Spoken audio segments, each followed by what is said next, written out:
खुलुमबाय बड'लेण्ड आपडेटआव बयखौबो बरायबाय। मोखां बिजाबाव भाइराल जानाय एल्फ फ्लाग सावगारिखौ शेयार खालामब्ला रां आरजिनो हायो होनना गोबां भाइराल जागासिनो दं।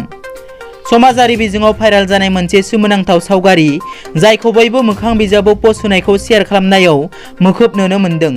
बे सावगारिया बुहुमनाङैनो भाइराल जागासिनो दं। बे सावगारिनि मुङा एल्फ फ्लाग इंलेण्ड। एल्फ माने खोमा गावराव जादुगरि सुबुंखौ बुङो। हलिउडनि सावथुनफोरावबो गोबां नुयो एल्फखौ। मुंदांखा हलिउड सावथुन हैरी पटारावबो नुनो मोन्दों एल्फखौ। आरो बे सावगारिखौ शेयार खालामब्ला खाफाल मोजां जायो होनना गोबां सुबुङा दा शेयार खालामदों। मोखां बिजाबाव दाबि खालामनाय बादिब्ला बे सावगारिखौ जाय शेयार खालामो एबा पस्ट होयो बेहानो मोजां खौरां मोनो, जेरै लामायाव फैसा मोननाय, लटारि नांनाय, गारि मोननाय गोबां जायखिजाया गोनांथि जानायफोरखौ नोंथाङा गोसोआव आरज गाबना शेयार खालामोब्ला मोनफुंनो हायो होनना मोखां बिजाबाव बुंसोगारदों।